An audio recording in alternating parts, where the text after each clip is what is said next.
Hello there, folks. My name is Matt, aka Ramble Raft for Life, and I am joined with... No more, Mr. Nice Guy. And that's my good friend Efree. How y'all doing, folks? And pretty much last time you heard from both of us was a Wes Craven retrospective, so it made sense that the next time is a fan commentary on our personal favorite film of ours Mm-hmm. called Shocker.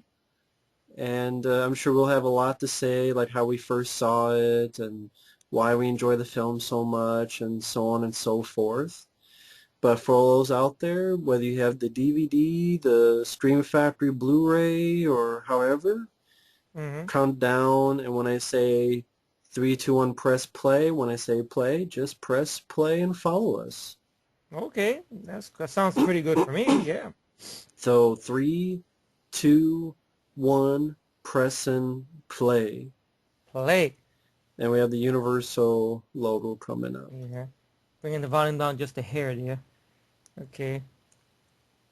And of And we get course, that great music right there by the Dudes of Wrath, which I love that title of that band, the Dudes of Wrath. yeah, a lot of great people involved with it as well. Dudes of Yeah. Wrath. Alive Films that was done by this producer, which I forgot his name, Shep Gordon. Shep Gordon. I seen the interview with him on the Wes Craven, on the Blu-ray from Shocker, which I did get and stuff. Yeah, he helped produce Prince of Darkness, They Live, this one, and I believe People Under the Stairs. Yeah. Great, great, very good films. Yeah, and great soundtrack. One of the best Yeah. soundtracks out there. Everything situation. Check the children Of are course, this they is the scene that people say rips off Elm Street. Which I don't understand that. It's Just very this up different. close hand in the opening, and Yeah, but this is, so like making Mike, a glove, he's fixing the TV. yeah, but like what Mike was saying, like, that, a good friend Mike, OCP, was saying that, you mean something Wes Craven ripped off himself? He really was. Pretty much, I guess. Oh, But a God. great song. I mean, the Dudes Yeah. of Wrath, and this is really Wes Craven wanting to make his own franchise. Because I know the thing about this was that, it goes Bob Engelman, I think, who also produced Serpent and the Rainbow, I believe, right? For Right. Wes. I believe And I know so. he helped produce, I think, the Texas Chainsaw Massacre 3. Desmond Child, yay! The lead guy on Dudes of Wrath. All right. But like I was saying, what the hell was I going with this? Yeah, Now but that coming up, one of these is Heather Langenkamp. Either this one on the being I can carried never out find her. is either her or it's that girl right there. I think it's that girl laying down. Yeah, it's I her. think that's That's Heather her. Langenkamp from Yeah, Elm you Street. blink, you miss her, literally, Yeah, she's folks. one of those victims. Yeah, So and it's that's the like, female producer right there, who will go on to produce the Hills Have Eyes remake, who's and I that? think Scream. I can't pronounce the name. Marana, whatever her name is. Okay. I missed it. What you were saying, Matt? Sorry, I No, interrupted. it was like Freddie didn't get her, but Horace Pinker did. Yeah, Well, I mean, they got her in part three, I guess, but yeah. And there goes Wes's daughter right there. yeah, Wes Craven's daughter, and Peter Berg. Peter Berg, who will go on to be a very big director now. But it's so sad that, he caught a lot of shit for his role in the film. But I thought he was like a wise man said, which I know you probably stand by the statement. Jonathan Parker, the character he plays, is a better developed character than Nancy. Yeah, because if you look at Nancy in the first movie, you don't know much about her other than what her parents did. Mm-hmm. They cut out the scene where it was she had a brother or sister that was killed. Mm-hmm. But this character, he has a girlfriend who dies and helps him out. He had a Mm-hmm. history of his mom was abused, he was abused, almost killed by his own dad, shot his own dad in the knee, which would be Horace Pinker. Mm-hmm. Family, Steph family, a cop, Michael Murphy, just all this stuff about, he's having to deal with his father and all this stuff. But Mm-hmm. Yeah, indeed. I agree. It's the best part. One of the best parts. Hey, right there. I love this coach. This is the actor who was in Over the Top. He was that guy who was arm wrestling Sly He's the one that kept losing. Goes, but I wasn't ready. God damn it, I wasn't. That's the same That's guy. him. Yeah. And of course, we got Richard Brooks, who will go on to be in G versus E. He was your bad guy in The Crow, City of Angels. And I know he had a small part in another good film, Shakedown, with Peter Weller and Sam Elliott. Good actor. I think I recently I saw a little tiny Q&A that was done back in 2009 with Richard Brooks. Ay, right there. Oh my goodness, he used his head literally. Now with him, Wes Craven, Vincent Gastafario, I think his name is, Play who Pastori. plays Pastori, who's the same guy from Friday the 13th Part 6. But the red dot goes, you bang. He's in this movie. And Ted Raimi. You see Ted Raimi in here. He plays a character named Pac-Man, which when they asked Ted Raimi, why does his character have that name? No one knows. It just is. I thought that was funny. Does he have Pac-Man fever? Pac-Man fever, yeah. But yeah, Peter Berg, I always thought he did a really great job. It was very refreshing to see a male in the lead. In this type of film. Because usually it's maintained to a female. Yeah. And of course Ted Raimi there. Tammy Cooper, Yeah. who on the documentary, well, her interview mentions she didn't do much after this, and now works with helping children who have been raped. Yeah, God bless her. That's a very, that's a great job. Humanitarian type. Humanitarian, yeah, and such. And she told a story about how she was approached for some Tom Berenger movie. I think I might have seen that movie, but I don't remember who ended up getting her role though. I think I might have caught that film. I think Valeria Golino was in it, but I don't know if she played that role. I forgot the name of the movie though. Yeah. But I always liked these two here. I mean, I think this is like a very underrated love story here between both of them. And it's tragic in a way, and such. Like I always say, sometimes the best love stories are the tragic ones, Because you like these characters and you feel when she dies. Yeah. And that's not every film that does that. Yeah, it's very rare. Very rare.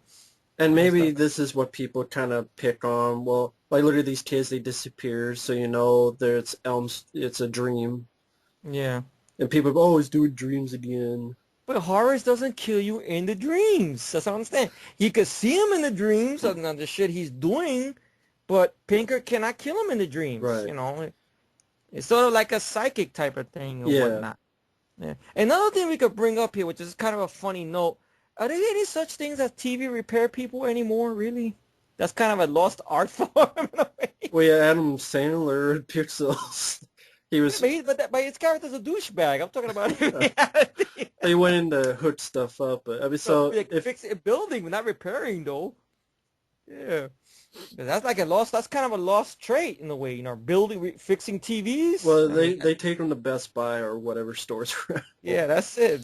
But let's get to Horace Pinker. Okay. Yes. One of the most underrated killers.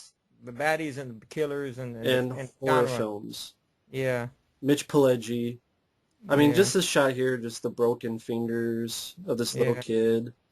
I think we can also bring up that how many times this film got fucked with by MPA, that Wes had to keep on cutting, and whatnot. Yeah, what was it, 10, 11 times at least? Yeah. Oh, there goes Mr. Pileggi right there. Yeah. I know Mitch Pileggi talked good things about this film, which really I was really impressed on that Shout Factory Blu-ray. He says that he liked the fact of being let off the leash, so to speak, and go a little crazy. Because most of the time, a lot of stuff he does, he's very, a little calm. And that's like when I saw him in the interview, I almost didn't recognize him. Granted, Father Time changes people, but it's just he was talking so soft and everything. And when you see him, I grew up watching him in his film. He's like, come on, little pickerhead. He was talking like that. I'm like, wow. Then I see him comment out like, that's Mitch Pileggi. Yeah, I was the one that grew up more with the X-Files, so I saw him as more the calmer, very what was the character's name? Skinner? Yeah, A.D. Skinner, assistant director. But here, he's unleashed. Yeah, like a lot of fun, energy, and it took a toll on his body, unfortunately. Yeah, but that's sad. Yeah, he did a great, energetic, memorable performance as Horace Pinker. With some great lines of dialogue coming up. down the road. I think Wes, we wrote some stuff in there for him because he started becoming good friends with Wes, and I think Wes realized, wow, this guy's an actor and more than just a physical presence. Maybe I could give him something. Yeah, I believe in the electrocution scene. He has a little Yeah, speech which he writes. yeah. But how did you first see this movie? A good story. I rented this, or at least I can say my mom rented this back in the day.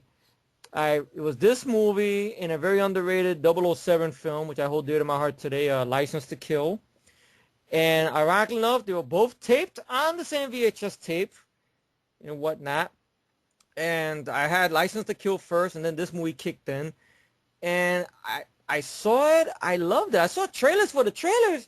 Ironically enough, looking like a more, I don't know, maybe that's what people got mad about because they didn't think it was, because they thought it was too goofy or the ideas. But I never had a problem with it though. I liked the levity and the craziness and how the film ensues, you know, with a chase through the TV, which we'll get to later on, and all this stuff about body swapping and all stuff like that and everything, and the soundtrack. And I've been in love with the film ever since and whatnot. I never knew this film had hatred until when I found YouTube, and I just found you and Mike. I'm all fucked up, sorry folks. And Mike, Matt and Mike. That's it together. That's it. They both started with M. He was too And he was too busy watching John Tessier on TV talking about. yeah, John Tesh, and just got caught up in the acting moment right over here and stuff. But I've been in love with the film ever since, and I always enjoyed it, even the soundtrack as well, including one song I didn't even know was in the end credits. Ever since we got to that one part of the song toward the end credits, Bonfires, Sword in the Stone, which I really love, and I like the fact that they added that to the Blu-ray on the menu. Just the beat alone kicks ass. Like I saw that menu 5 times, Matt, when I was going through the features. And like I want to listen to it. Like fuck I love the lyrics, but just the beat of it kicks ass. God. It's one quick Great. thing is that's an Alice Cooper music video, but if you listen closely, it's not Alice Cooper singing. It's someone else that was on the soundtrack. Really enough, when Which you one? no, when they went in, and you saw like the TV. It was Alice Cooper on the TV, but if you listen to the sound, the music, it's not him singing. On which scene? This scene here, when they walked in, and it's a Oh. cafe, and there up the top right, there was a little TV playing Alice Oh. Cooper. Okay. But it's because Alice Cooper had a hand in the soundtrack, but Yeah. they had a different I think song. Desmond Child told a great story of how he got all these people together for the soundtrack, and the soundtrack has a big fan base, you know, including Deserves it. yeah, man, it deserves it indeed, and it's very underrated. I would love to get my hands on the soundtrack. I would even go out on a limb and buy it legitimately. I'll buy it legitimately. I won't download it, and just have it there and listen to the fuck out of it. Just love the soundtrack. Yeah, I would love to as well. Yeah. Yeah, I think some good directors actually, which I was surprised that they were fans of this film. Adam Green and Joe Lynch, I believe. I think what is it? Adam Green had I think you mentioned to it on the retrospective. Yeah, he Adam has Green an had album the album. of the soundtrack, and Yeah, yeah, they both did a commentary, which I haven't listened to yet, but me neither. I on would their love to. podcast. So, Yeah. but I don't know how I first saw this. I know, unfortunately, I did not grow up with the film because Oh really? I had seen the Elm Street films and such, but I saw this later in life. But it must have been on either cable or rented maybe maybe it was a DVD. But when I first saw it, I just thought, wow, I missed out. Unfortunately, I didn't grow up with this when I was a kid, but it just appeals to me. It's a fun roller coaster ride. Yeah. And It's it has levity in it, not because horror yeah, it's a good in sense of funny humor. moments, it's hard to balance it. And I think somebody asked Wes Craven that question on that Q&A. It was on YouTube and whatnot. He says, well, every movie he does, he always likes to try to find that line to balance it. I think with Last House on the Left, he was new to that, so he didn't know how to balance it yet. But as other movies went on, he got a chance to balance it better. Like, this is a great example of it. This one and the one he did right after this, People Under the Stairs Yeah. or whatnot. Well, I think some people feel it's just too goofy, too silly of a Mm. movie. Well, I respectfully disagree with those people or whatnot and stuff. And plus, I just love that rarity that our lead is a guy in this type of movie, and he's likable. I imagine that as an alien concept these days. Likable characters in horror movies. I mean, we've seen a couple like Deliver Us from Evil, right? And Well, only the two of us liked it, oh, that's true, yeah. so that's Yeah. even more But that's rare. sad, yeah. The Yeah. Collector, the The Collection. Collection, yes, yes. Of course, the Hills Have Eyes remake starring you. I mean, starring Aaron Stafford and stuff. And Michael Murphy, I mean, I thought he did a great job as the father. I know that's probably another similarity people complain about to Elmer Street. We have a lead character whose parent is in law enforcement, which I call that a coincidence. And yes, when the lead character tells the parent, who's the law enforcement person, about this, they don't believe them and whatnot. Well, obviously he believes him enough to follow him to here, so... And that's true. I mean, that's one point. That's one strike against John Saxon because he just thinks He, Head Atlantic Camp is crazy. I mean, he believed Peter Berg enough to follow to this TV station, and I mean, not station, but repair station and go in, so Yeah. believed him at some point. Indeed. Yeah. And such. And it's just well done. Very well done. I mean, I got to give props to the producer. Was it Shep Gordon, his name is? Yeah. Because I liked the idea why he formed that production company, because he had came from the music business, and he liked it, the fact that that like music artists, directors have that same problem because they want to just have their creativity, do what they got to do and whatnot. Yeah. So he had two of the best guys. I mean, Carpenter, who's been fucked over by studios, and Wes, who was fucked over thanks to Deadly Friend and movies, stuff like that, him being fucked over. So, when they came on board, and all he asked was, look, don't show me no script, don't show me no dailies, just put your So, name next to the I had title. to cut in. This is always a creepy shot for me. Yeah, indeed. Just William coming out of Goldstein. nowhere and pulling the cop back in later on, just a pool Yeah, of blood coming out. I just had to mention yeah. that. William was it William Goldstein, William right? Goldstein. I thought, see, a lot of people talk about the soundtrack, but the score is very well done as well. Yeah, indeed. But go ahead. I Yeah. just had to mention that. That's okay. It's a great scene. I agree, man. Yeah, so, Sep Gordon came in and just said, look, just put your name in front of the title. I mean, in front of the title of the movie. And sure enough, he says the reason that the studio didn't go on, his production didn't move on, because other people started doing it, like the Weinsteins and everybody. But I could say he seemed more lenient with his directors, because the Weinsteins, you hear too many stories about them fucking around, doing stupid shit to the directors or whatnot Yeah.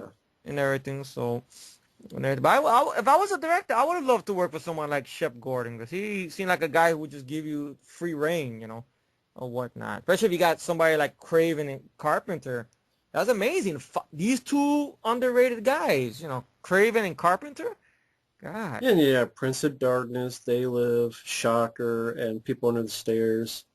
And Yeah. I think Village of the Damned, but I could be wrong. Yeah. Very great. Look at this. Amazing. All that blood coming out of there. Wow. Amazing. I like that thing with the limp. Yeah. Very well done and such. It's a good character trait and such. And the practical effects was well done as well for a little bit that's there. And look, he's using a Boeing knife, which is, your boy's knife, if I'm not mistaken, isn't it? Yeah, it's a type of Rambo knife, yeah. Yeah. But Yeah, look at that. Now he's pwning everybody here. yeah, nice slit throat. Yeah. Good makeup with that. Hey. Yeah. And just his lair here just has not only dead cops, but hunt cats Yeah. and hunt animals, and Oh man. of course He has issues with pussycats. Yeah. around this time you had other films like The Horror Show. Mhm. In a way, the year after The First Power. Yeah. They all have a similar theme. It's a killer who gets executed and comes back through a supernatural manner. Granted, the films each of them are their own films. Like, as much as we love The Horror Show, which that's another underrated one, 'cause I like Lance Henriksen's performance in that. But You know, the horror show, that's sort of more like a rip-off of Nightmare on Elm Street if you think about it, because it has a boiler room, you know what I mean? Yeah. And everything, and that sort of connects to dreams, sort of, or whatnot. This one doesn't connect to dreams. This one is more, you know, Well, I mean, it just connects to dreams when he's talking to his girlfriend and such. yeah, which I liked it, that stuff they did there and everything. I always thought this creeped me out, but in a silly way though, because the look on the guy's face when he's dead. So, 'Cause I've never seen a movie like that where dead bodies like this, and like a frozen. so it creeped you out or it made you laugh? When I first saw it as a kid, it creeped me out. Now it makes me smile a little bit because it seems strange. Don't it seem strange, like just frozen like that? Yeah, yeah, Look at it. See, they point to him again. You know, it's strange. yeah, a little bit, yeah. Yeah, right. There you go. Yeah. Although it's funny, it made me laugh when I watched this again. They Mm. put Peter Berg's picture in the paper, so it's like, hey, in case he reads this, this is who turned you in.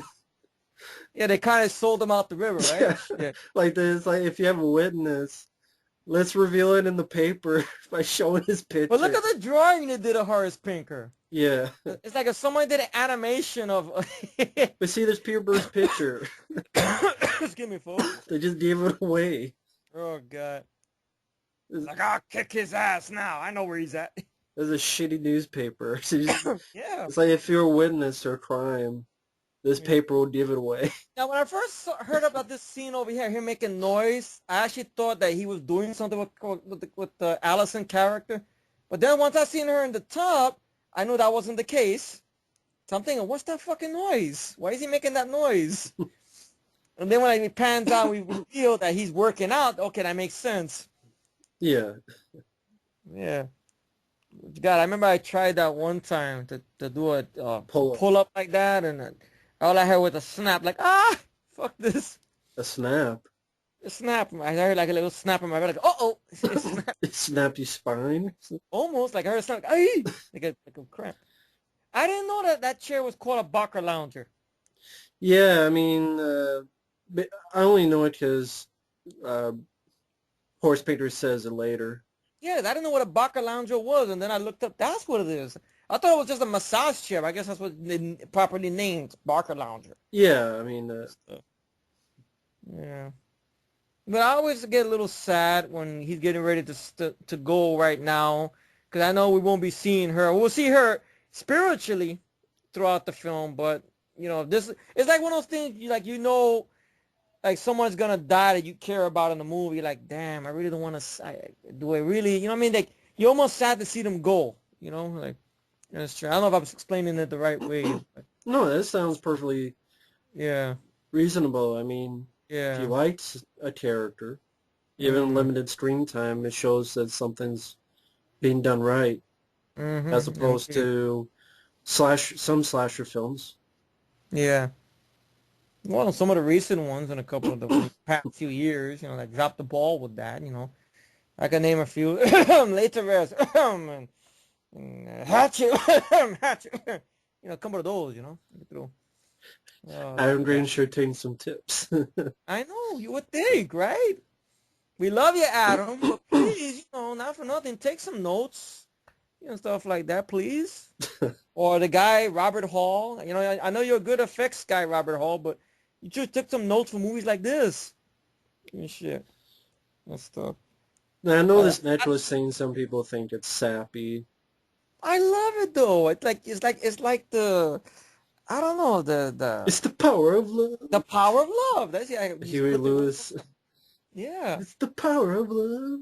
Yeah. No, Power of love. I enjoy it Yeah. for what it's supposed to be. Yeah.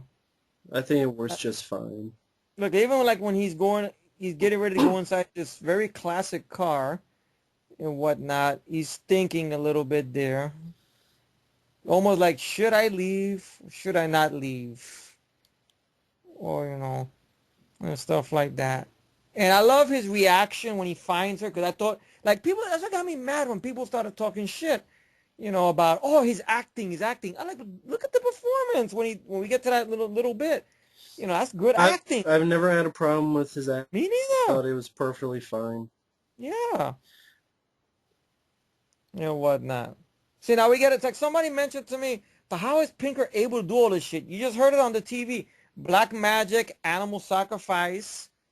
So some of this, I guess, added up to him with the lips coming out of the TV, which we'll see in a little bit or whatnot. Yeah, Mid Jagger's lips.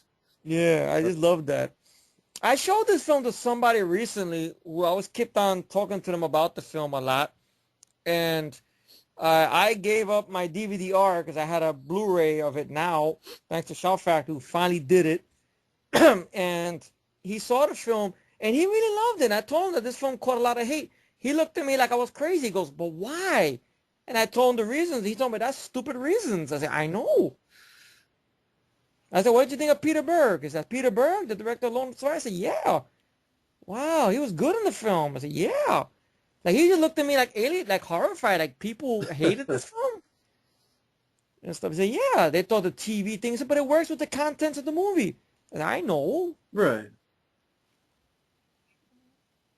I like the fact we don't exactly see what he's doing to her, but the aftermath sells it perfectly. Yeah, I mean, Yeah, it perfectly captures yeah, what had happened and the result of it and such. yeah. And in a very strange way, we don't know has these two been intimate yet and whatnot. Because we see him laying down with her, we see her fully clothed, and he's halfway clothed. So it's one of those things, are they just really, really that close to a point they're not really up to that part of the relationship? So to know that this horrible human being did this to her, I know there was something Cammy Cooper talked about that, which I know we're getting to this good scene right here. Which I don't know why these cops let him in. Like, no Yeah. one's stopping him. They just look at him. I think Michael Murphy mentioned something like that, how he got in here Yeah. or whatnot. But yeah, it's But like, I love this reaction, yeah. really. Oh, man. It goes up there for your reaction that you did on Hills Have Eyes, Matt. You know that? When you find Vanessa Shaw, oh, my God. Yeah. Happy birthday, Horace Pinker. Yeah, on the son of a mirror. bitch. Oh. I know Cammy Cooper brought up something about that there was arguments about should she be clothed when he finds her or unclothed.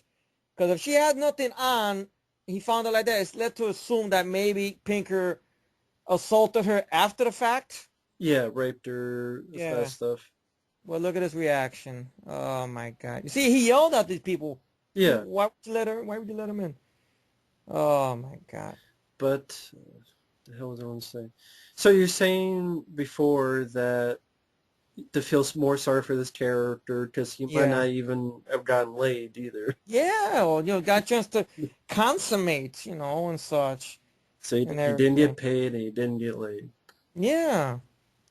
See, good acting performance. People want to pick on this. Meanwhile, scumbags like Channing Tatum get the fucking pass. And that motherfucker's acting so bad, it's like somebody scratching nails on a blackboard to me. Forget about it. Peter Berg is 10 times better actor. Oh, shit. Yeah, he can outact Mark Wahlberg off the planet and beyond.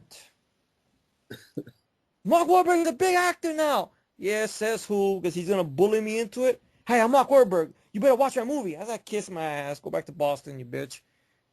Yeah. Isn't he working with Mark Wahlberg? Well, directing a new film with Mark Wahlberg? Of course, The Lone Survivor got all the praise, which I know I haven't seen the film, but I'm not a Mark Wahlberg guy or whatnot.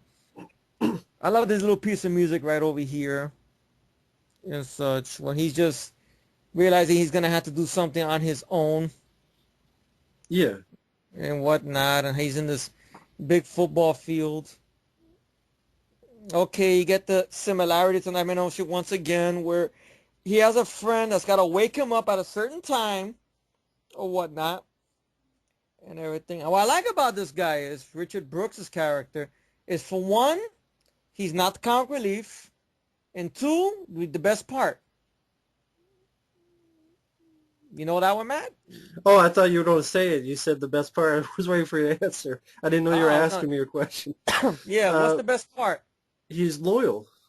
Okay, and He doesn't die. yeah, that too. He, Because 9 out of 10 times the black person or any of the minority in the film like this dies. well, I mean, a black guy does die. That's the coach, The coach will, which I was sad to see him go. but they didn't kill the other black guy. Yeah, and such. But yeah, you're right. I mean, that's a tendency to do that and Yeah, made it even more interesting. yeah. And I always wondered, did Pinker know that Jonathan could see him in his dreams or not? I always wondered that. Hmm. That's one thing you see, like you don't see "I seen you again," or such, and Well, everything. later on he says that when he goes there again, he says, "Oh, you brought the cops." But he doesn't seem surprised that Peter Berg Yeah, arrives there. He's like, "Oh, you brought some yeah, friends or something." yeah, Oh, you didn't come alone, something like that. yeah, yeah, Like he doesn't seem that surprised when Peter Berg shows up. yeah, yeah. But you see how it cut away when he told the girl to shut up? Part of me has to believe he slit her throat. Because you see him wave the knife and then it cut away quickly. Right? Well, I guess in that dream, yeah, but not. Yeah, in that dream, yeah. Maybe that's probably one of the stuff that got cut out. The thing about it, you hear "shut up" and then you hear like a little thing under the score. I don't think it What was makes you ever want? filmed because later on she's going to be there again and he's just going to throw her down the stairs. Yeah. Well, in the dream, I guess. Yeah. No, I mean later on here and Yeah. she's going to throw her down the stairs. Mm-hmm. Yeah. But I think Wes Craven mentioned something about The Hidden. I didn't hear his commentary yet on the Blu-ray, the one that Yeah, was from the he 2000. briefly mentions it at the beginning. They Oh had that. yeah. Oh, that's another one we should do one for. That's another one I really hold dear to my heart. The Hidden. That's another one I really enjoy. Yeah, that's very underrated. The Hidden, Carl McLaughlin, Michael Nuri. Right. Yeah, yeah, yeah. I like this. Now the father suspects something, but he follows him and whatnot and everything. And once again, his buddy is gonna do the right thing and such.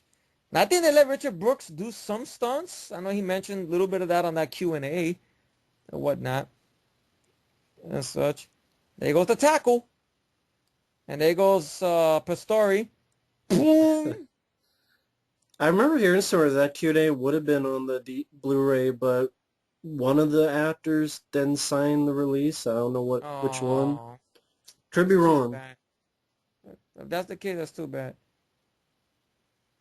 Yeah, yeah, yeah. But doesn't Pinker?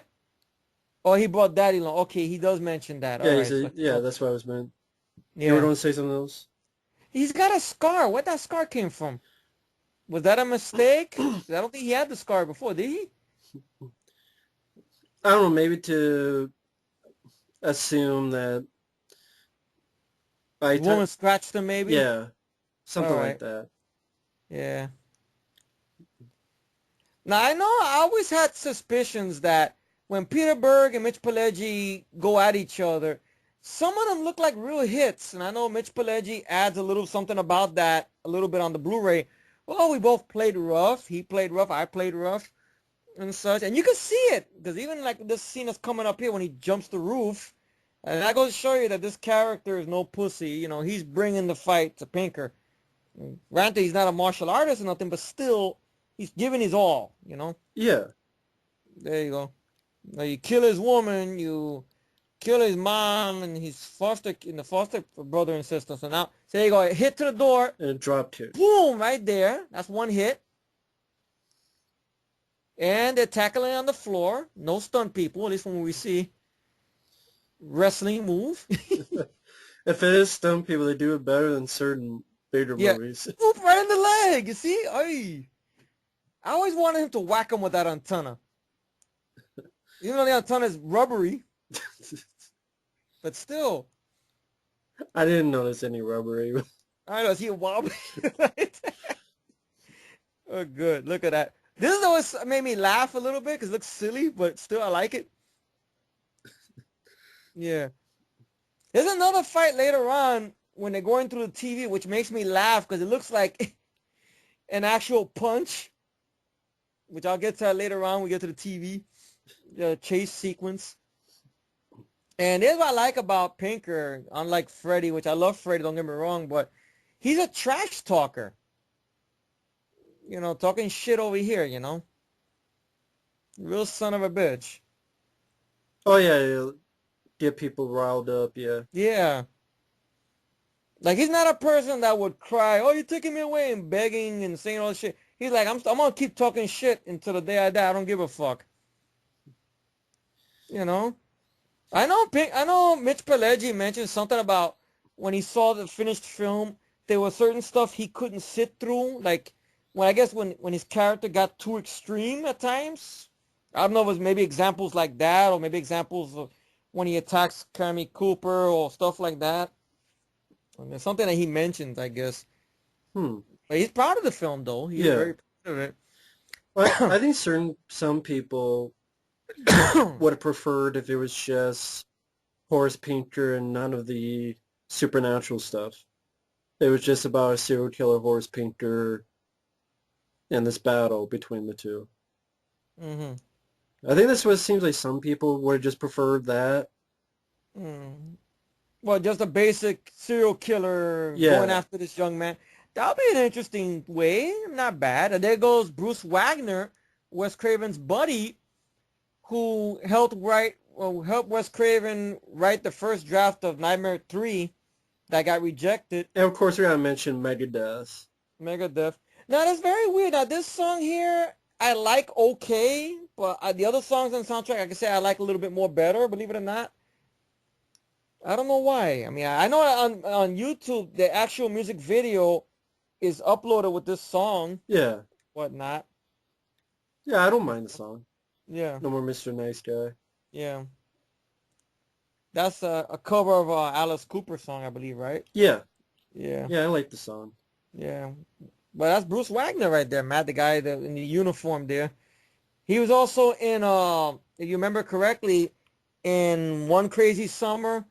He was the uncle that kept on listening to this fucking radio for this radio contest shit. I remember that, yeah. That's him, the same guy, yeah. All right, He's then. a buddy of Wes Craven and stuff and everything. I know some people didn't like the hidden aspect because it seemed like Mitch Pileggi was taken out of the picture for that length of time. The jumping bodies part. I guess because he had such a great impression that they were sad that he was missing for a good chunk of the middle. Mm-hmm. I don't know your thoughts on that. Well, I mean, that's a little bit of an understandable, okay, gripe, all right, that some people have, but I didn't mind it because everybody who's possessed has Mitch Pileggi. Now we're gonna see Mick Jagger's lips coming out of the TV. Yeah. Which I love this. And then the reaction. I know when one of my friends at my job, when I showed him this movie, because I gave up the DVD-R to him, and he started laughing. He liked it. This. You got it, baby. I think even Wes mentions he might have gone a little bit over the top for that scene. Just having the Mick Jagger lips. Yeah. But I love it because it gives it a personality. Yeah. It is a film of fun, entertaining personality that's meant to be on purpose. I don't get this unintentional critique that it gets. It's intentional. It is. If you don't see that as intentional, then you're kind of blind. Yeah. I mean, it's meant to have a sense of humor to it, and it's meant to...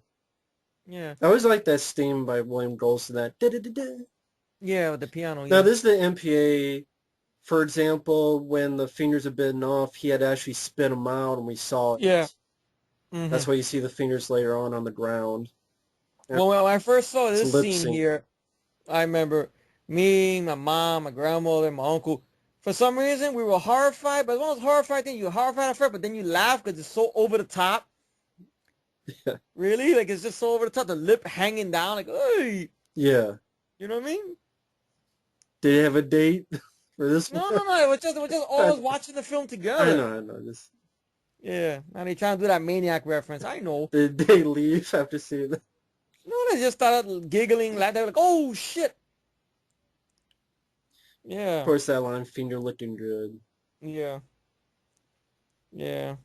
It is sad that Mitch Pileggi, suffered. Now he has body arthritis, so he can't do any physical stuff because of all the stuff he did in this film or whatnot. It's probably the most physical we ever see him. Has he ever been physical on the X-Files, Matt? Or no?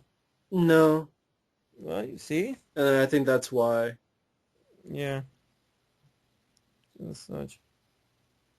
Now we get the little bit of stuff that Wes wrote for Mitch over here, which really is a great scene. A great speech tells of the bit of backstory for Peter Berg's character.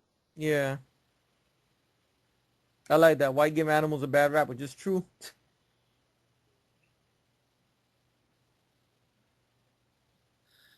Yeah. Dang, an evil motherfucker, really. He cursed out a man of the cloth. How dare he? Wow. Yeah, I mean, just a great speech. Yeah. Then he doesn't say later, like, you fucking insect. Something like Yeah. that. Yeah. It's kind of like what Dolph said in Expendables. He Yeah. said. Indeed. Damn, real son of a bitch, really. But one of those son of a bitches that this guy, you need a great bad guy to go up against your good guy. And this great example of that. Yeah, exactly. It's a great example. And this speech here, this is Wes, I guess we get thanked for this. And I know Mitch Pileggi is thankful for this as well. And it's great.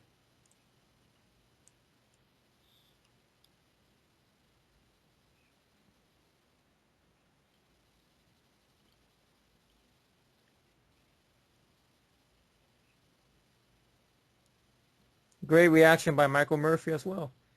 Yeah, exactly.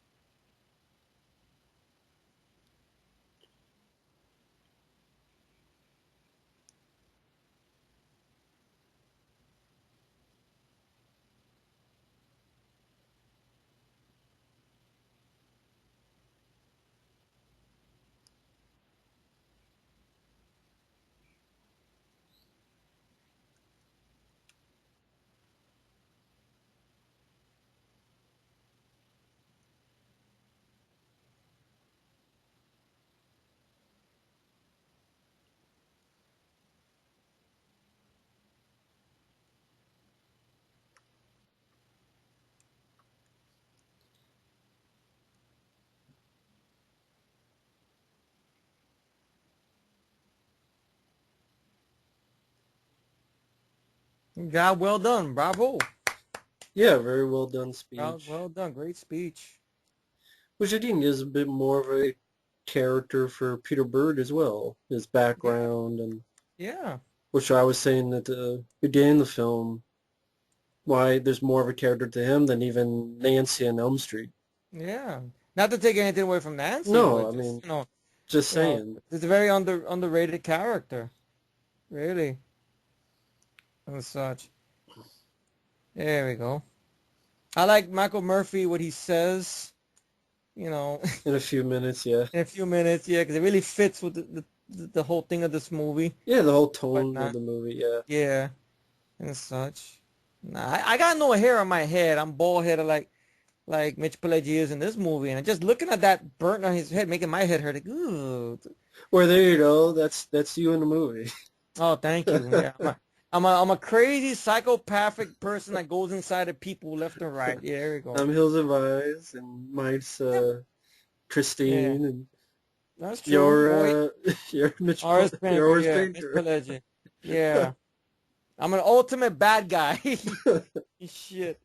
Oh man. I noticed another I, thing people make fun of are the effects. I thought the effects are pretty good. I don't know what people's bone is, but hey, that's their opinion. We're not here to change nobody's minds and whatnot. But I just love this. He disappears, and you got that William Goldstein, right? Yeah. Score, well done. And he's looking around. They're looking around for him and whatnot. Oh man, this movie moves at a very great pace. I mean, we're already What, a few minutes into this film already? Few We're about, minutes. we're Maybe 43, 43 40, minutes. 43 minutes. Whoops, That's sorry, more folks. than a few minutes. Okay, 43 minutes. And all this shit's going down. Yeah, look at this.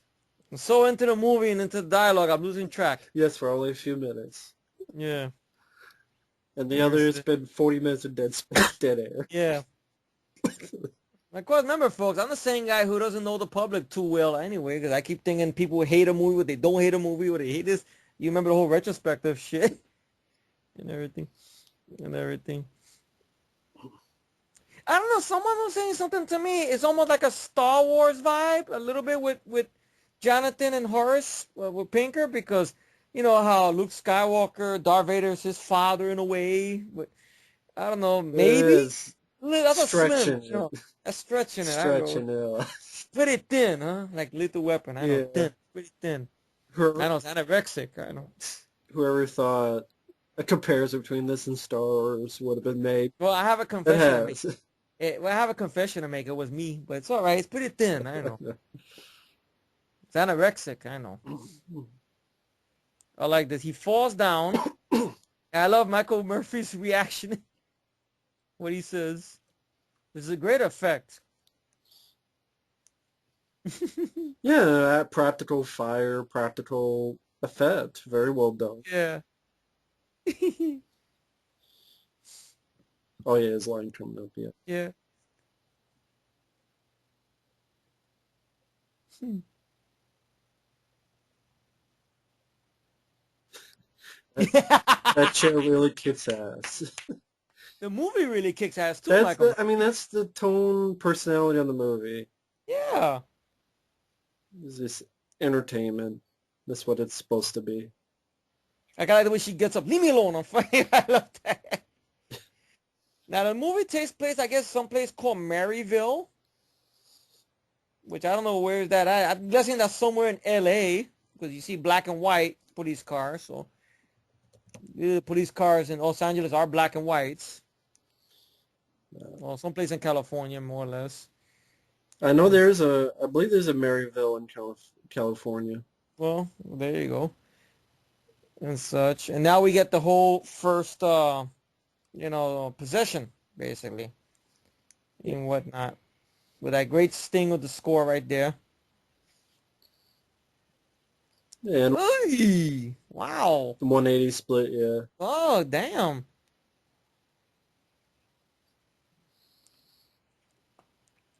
I was always surprised with that big explosion that Pistorius doesn't come back all burnt up. Which always surprised me, you know? Well, how much time is it between here? Because there's a scene where his place is all packed up, as if they're moving, and there's Mm-hmm. sheets all over. Yeah. How long does it take to do all that? I mean, is it days? Is it a week? Is it Yeah, more or less. It makes you think, yeah. And so we there just might? saw that great pan with the camera that's almost like Jaws. Oh yeah, with the to Peter Berg behind To the be Berg, bars. almost like with Roy Scheider in Jaws a little bit Yeah. and stuff. Yeah. But it's true. How much time is it, Like, has days passed or something? Yeah. There's a good argument between both of them right here. Why is that? Yeah. That's a good argument. I just like the idea that, the father believes that this is over despite how weird all this shit is, with the body evaporating and all this other stuff and everything like that, and how the son doesn't believe all this shit is over and shit. And I like I like his support, his people he got there, his friends, the coach, along with Ted Raimi and Richard Brooks, because when shit hits the fan, it gets real. They know it's crazy, but they go along with him. Right, they're He's just supportive. good friends. They support him, yeah. Which I love that. Yeah. Because even Michael Murphy's character knows in the back of his mind that something is not right in a way, but he cannot say that. He wants to believe. No. He's dead. But what about the body evaporated, bro? Come on. And I should have silenced my fucking phone. fuck me. That's Cammy Cooper calling. Yeah, right. Allison. Okay, I'll be right back, folks. But it's one of those things that this is a film that I do think goes at a very good pace. I think it has a very fun concept. I think it has a capable cast. I think, again, Peter Berg does perfectly fine. So does Cammy Cooper. You have this love story, which is... How many times do you have a girlfriend that just killed in your first chunk of the movie? But then she comes back to sort of be not a damsel, but a support. So it's empowerment of a female character like this scene, where she's trying to give him warning.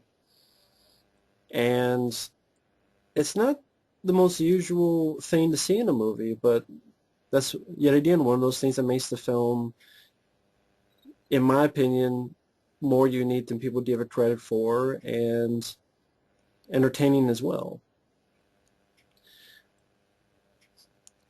And just this warning of, I mean, you gotta have a warning in a movie.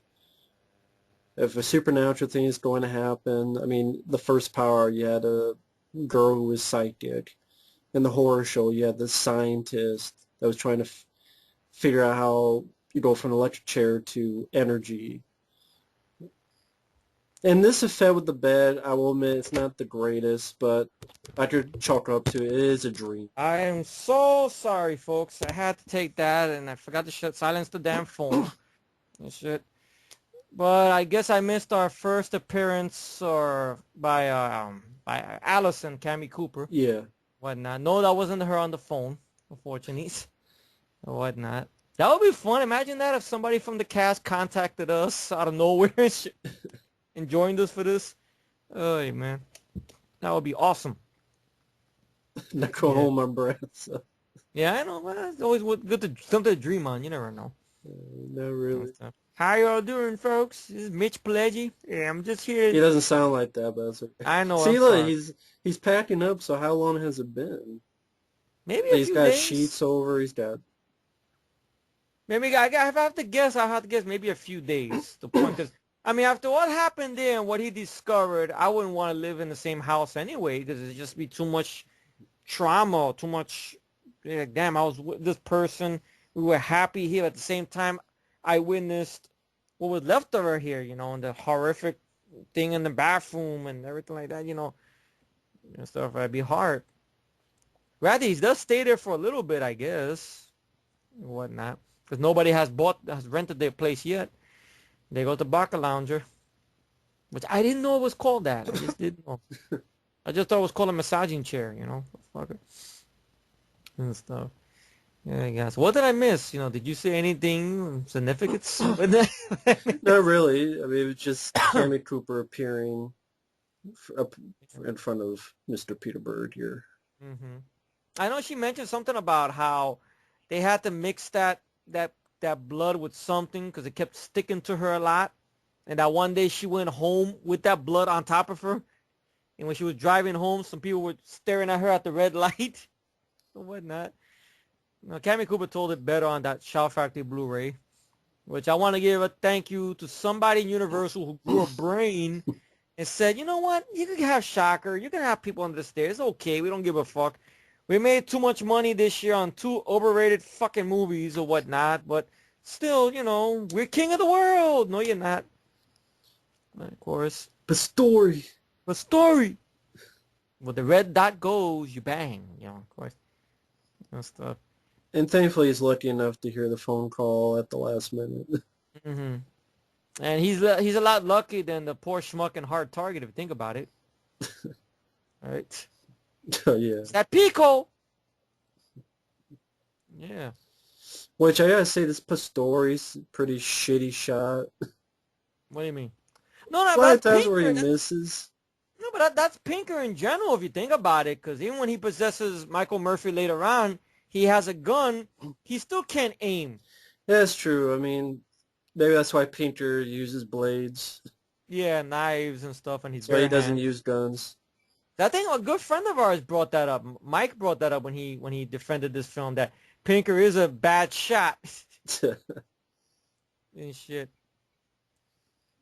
So look at it. What you doing, Pastori? Yeah. I know, like Mitch Pileggi mentioned something about how he had practiced the limp for a long time, but then when Wes told him about, I like that. Let's just talk about shit. That how he had to redo the limp again because he's seen that this actor here, the little girl, a lot of people were possessed in the film, did the limp a different way, so he had to redo it again. Yeah, I think the little girl did it first. Yeah. I think that's how I So, saw it. yeah. It's too bad they didn't get introduced with the little girl. That would have been interesting to hear her perspective on this. Yeah, I'm a little girl. I'm get to say these bad words and everything, and I'm limping, you know.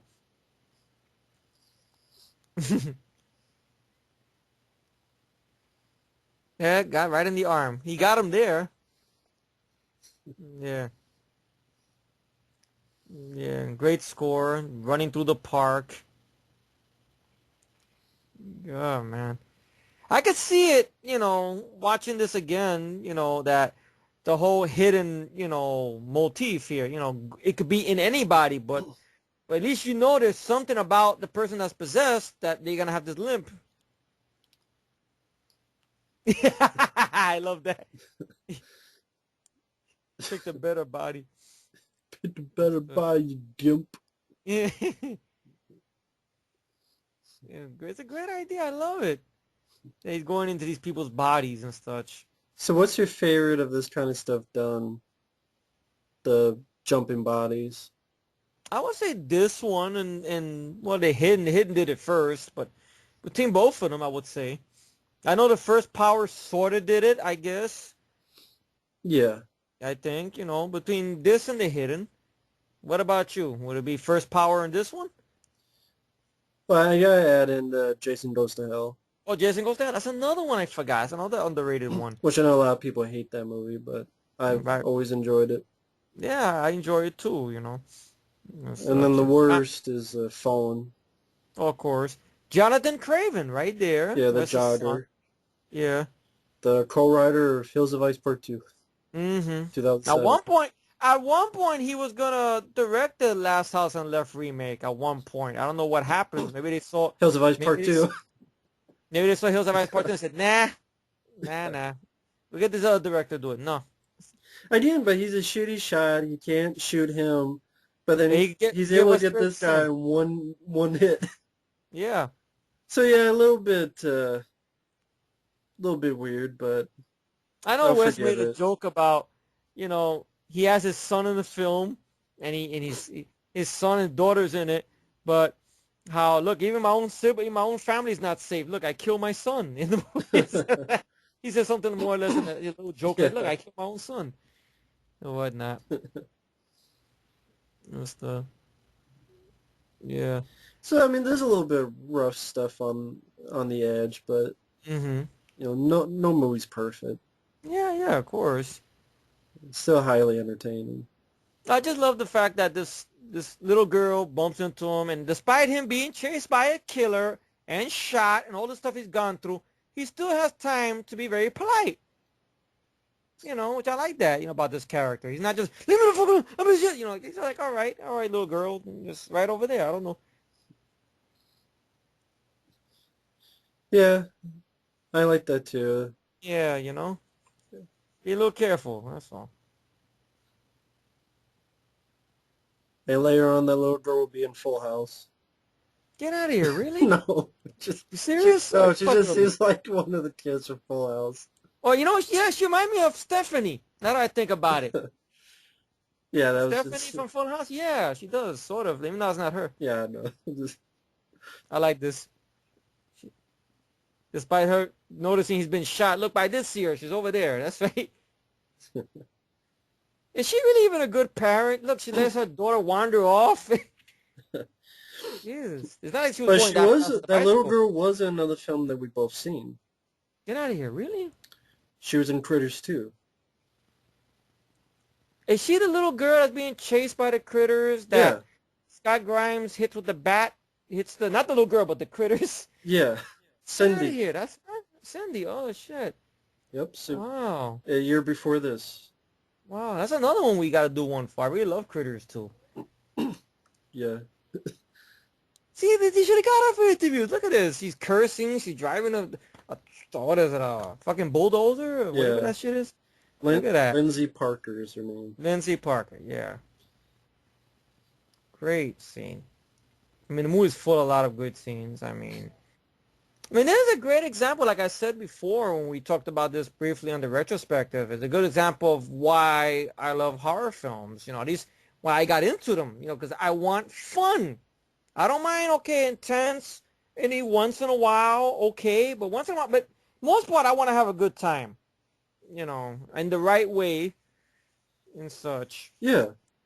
Which I know the horror film, well, that's a very debatable argument nowadays. Some people say the genre is fine. Some people say, oh, it is what it is. But, I say we're still in the shit, even though you get some decent ones in the bunch, at least the independent ones. Yeah, but yeah. But even if you see a decent one, it's not as great as these movies. Yeah. Yeah. My goodness. This whole thing, a kid being possessed and everything. Dress And up as Storm. it's not even a good mom either. Now she lets the daughter wander away with the bicycle, and stuff. Ooh, right in the nuts. Right in the net shot. Oh, God. Now, the parent sees this. Oh, goodness.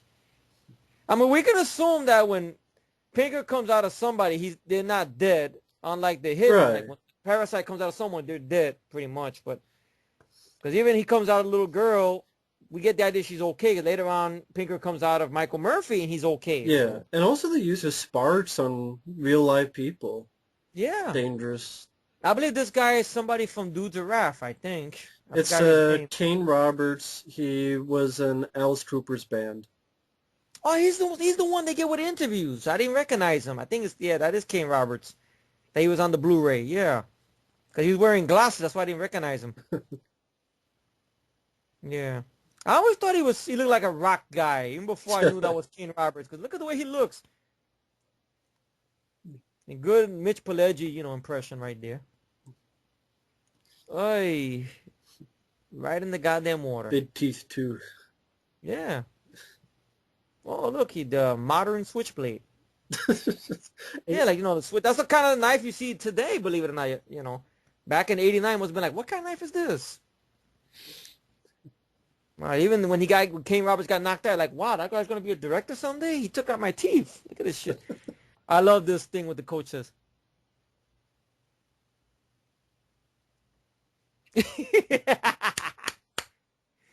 Oh, God. I love this.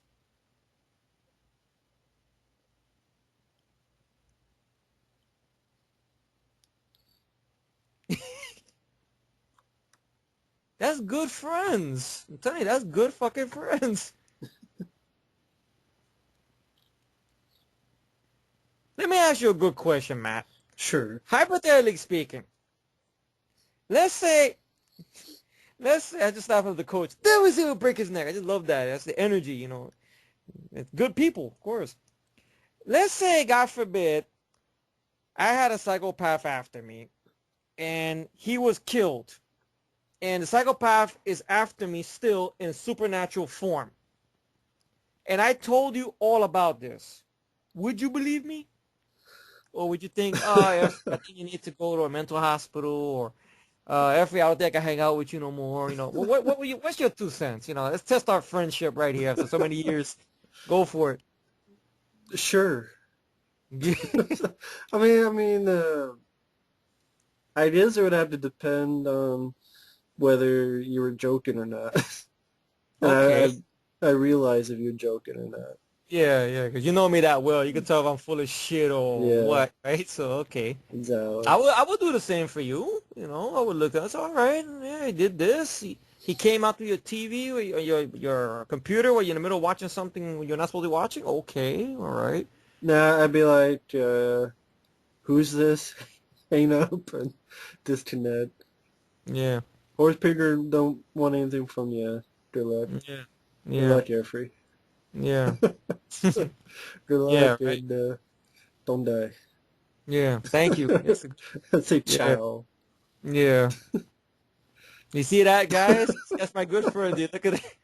Yeah, all right, Efree. Ciao. No problem. I'm gonna go to the desert and kill some mutants. I could deal Bye-bye. with that, but I can't deal with some bald-headed dude haunting you on the through the computer and everything like that.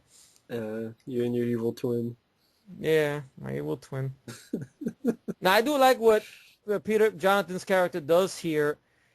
He doesn't want to wait. He thinks that maybe the coach and Pac-Man have abandoned him in a way and stuff. And he's basically pushing, he would push Rhino away for good reason because he doesn't want him killed. Everybody next to him that's been around him have been killed or whatnot, which is a noble gesture.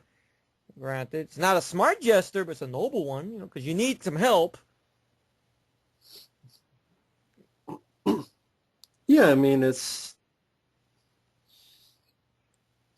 know. it's Mm-hmm. forget what I was going to say. Yeah, it's a noble gesture. It's not a smart gesture because you need help. You know, he does need help and stuff. There's more strength in numbers sometimes, you know. Yeah. but it's a nice little moment in there to develop the Yeah. characters and such. So. Mm-hmm. Of course. Yeah. So you really leave me hanging, huh? Yeah. Very Well, good. we'll wait until that time comes. Yeah, of See. course. Yeah. Matt, I got somebody coming through the TV trying to kill my ass. Hello? Hello?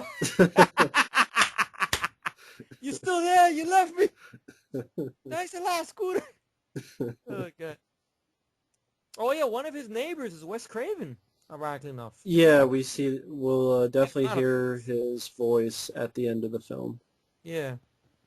And stuff. Which I think in the credits they put Man Next Door or The Man, which I know they mentioned that in that Q&A Yeah. or something and everything. And here's a great scene here when he sees his reveal and such and everything.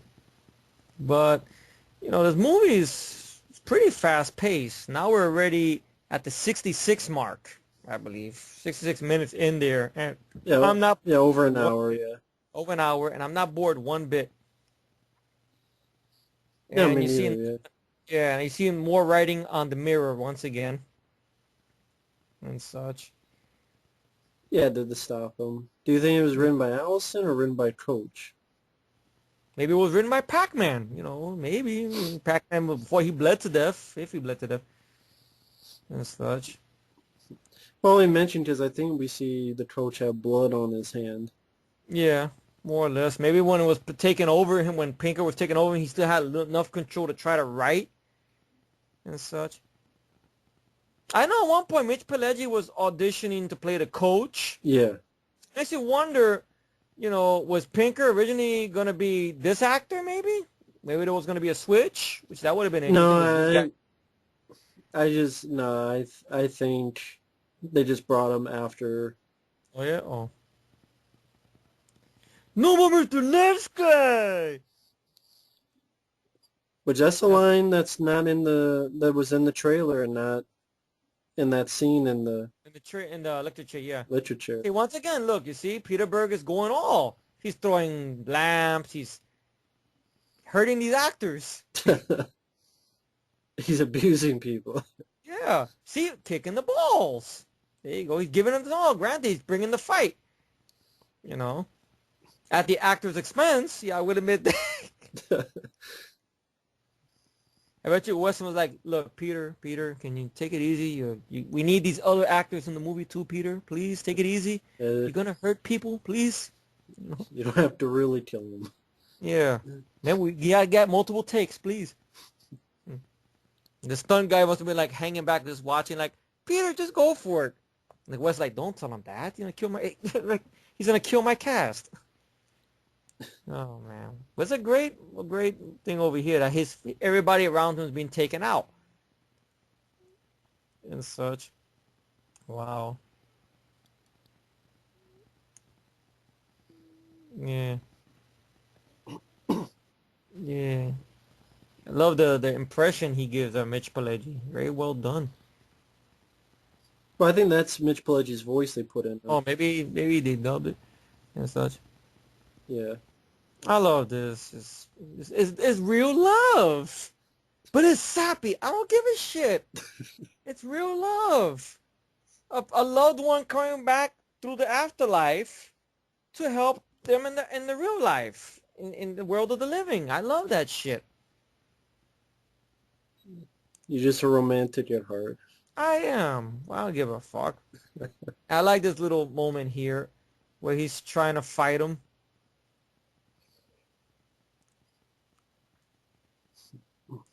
Oh, right in his hand. I think originally it was going to be a couple of stab wounds, I think. But once again, Maricon Puto Association of Assholes, you know, fuck MPAA. with. Yeah, of course.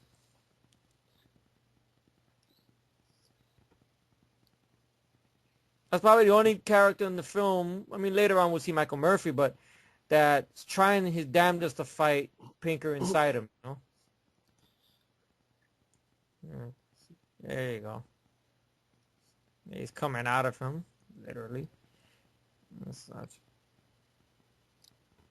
I know Cammy Cooper has a good story, how she talked about when she filmed this scene here. It was kind of hard for her because it was in a blue screen room, I think, and she was by herself, so she had to really like, somebody had to tell her, okay, Mitch Pileggi is here, Peter Berg is here, the actor who plays the coach is here.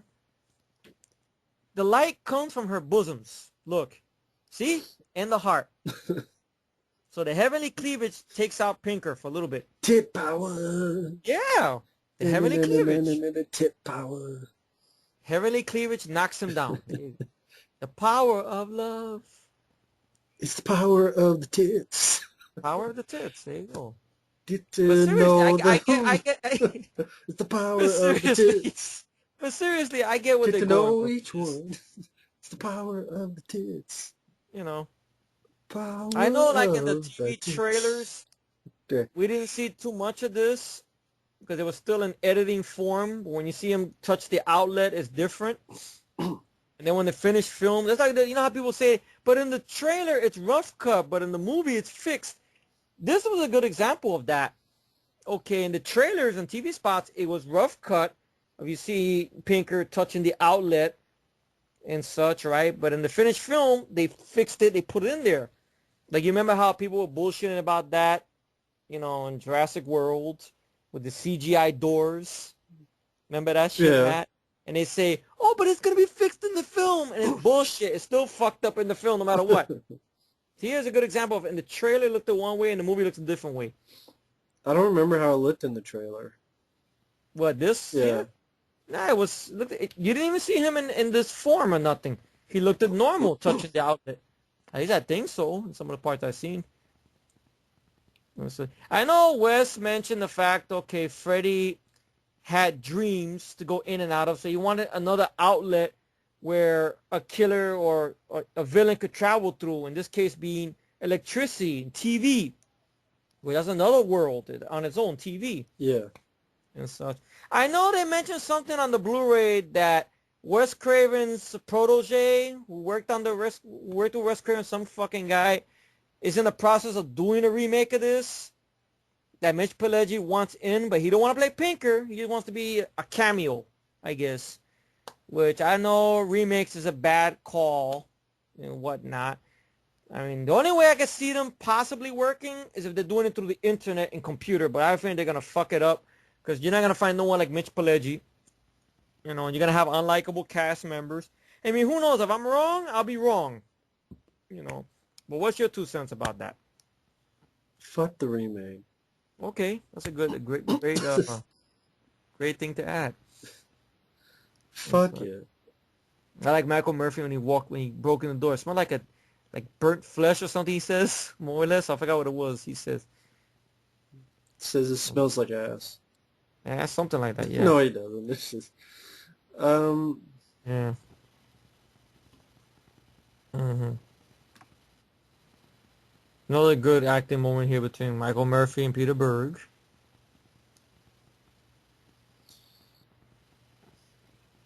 Hmm.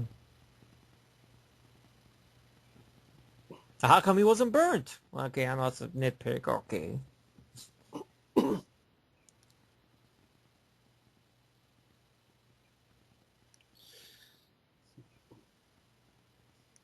Hmm. It's too bad that they didn't get him for interviews. That's because he's working on a fucking big budget movie with Marky Mark and his Funky Bunch. Because I would love to hear Peter Berg's thoughts on this film. Because I gotta believe he holds it somewhat in regard because it was his first lead in the movie or whatnot and such. Maybe, yeah. Wes Craven gave him a shot and whatnot. Did he even make any comments about Wes Craven and his passing, or he was too busy making his fucking movie or whatnot? Even to even care, I guess. Not that I know of. Yeah. Mm. I wonder if John Carpenter had any thoughts about Wes Craven. I know Yeah. Adrian Barbeau, I believe, on the Swamp Thing Blu-ray, which I recently got. Yeah, She John says, Carpenter said stuff.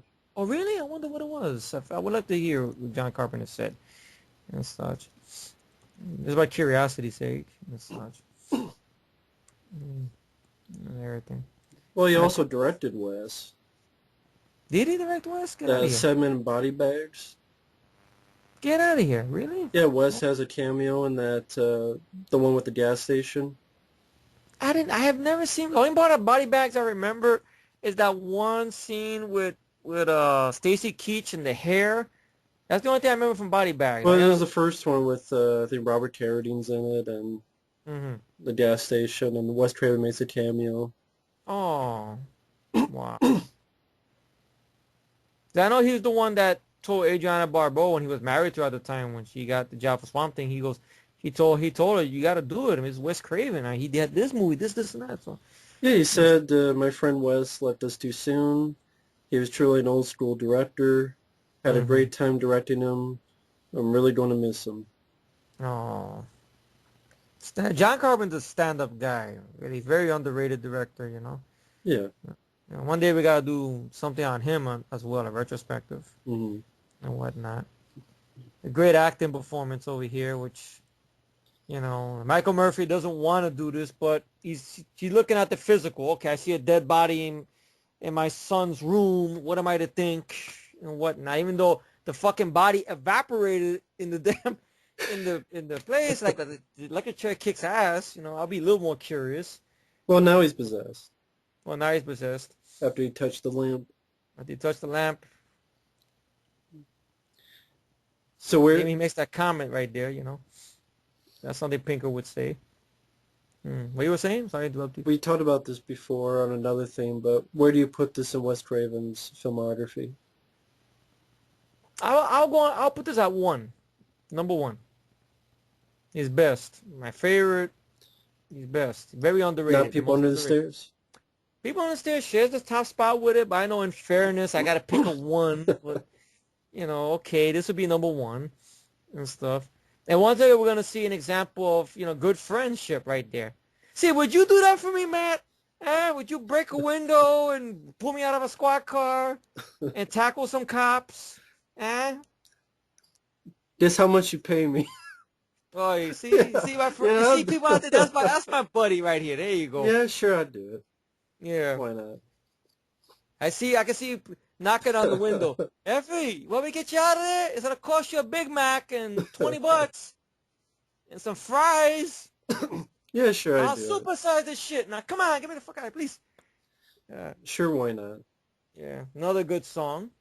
And I like Peter Berg, you know, like his reaction when he's being chased and whatnot. Like he's always saying, "Can we talk about this?" Guess not, you know.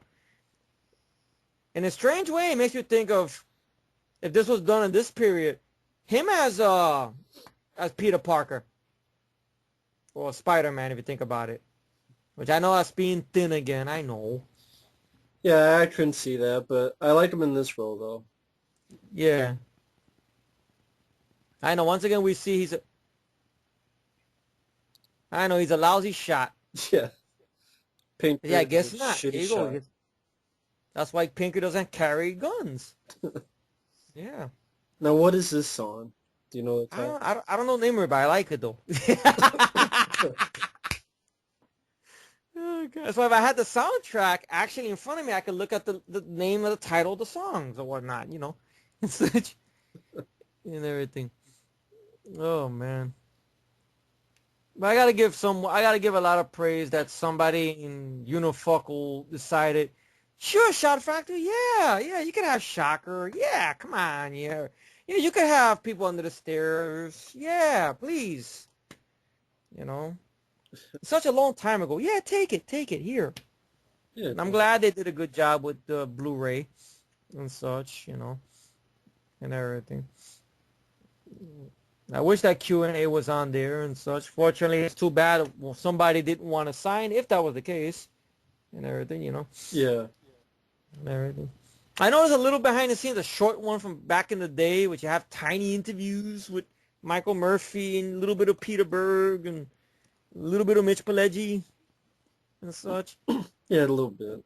Little bits, and stuff. About 5 minutes total. Yeah. I know actors sometimes like playing roles like Horace Pinker because it gives them a chance to pull the reins off them, to be let off the leash and stuff. Some actors could do it better than others, I will say that. Because what do you think is the line that could be drawn when it comes to over the top in the right way or the bad way? If I can ask you this thought-provoking question,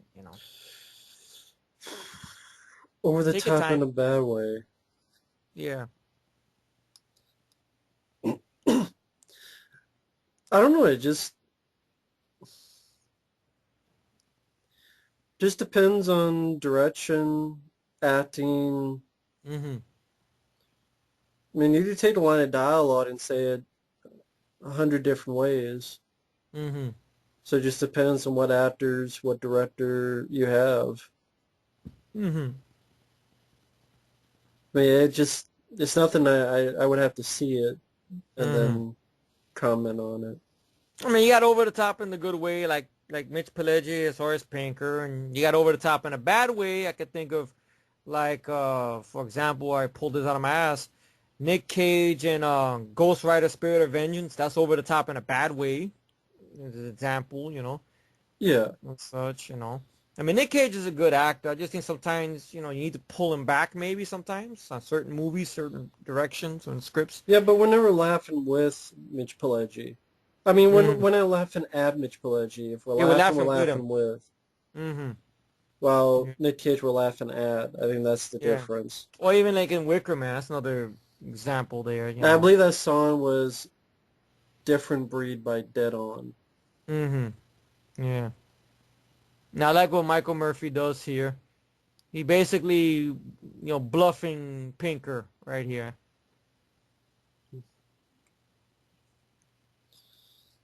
Alright. They did such a great job on the Blu-ray. I mean, even the look-wise, the HD, it really feels like they remastered it the right way. I mean, I'm not a Blu-ray enthusiast. I mean, I recently got one thanks to our good friend Mike or whatnot. I finally got the coaxial digital wires, and I get to have the sound to go with it with my home theater. I have my DVD player, and I see the difference, and it looks pretty nice. The nighttime sequences, even the effects. Shout Factory really knocked it out the park, Yeah. and stuff. And I like the fact the father is now a believer and such, and how he uses this trick to get Pinker out of him and whatnot and stuff.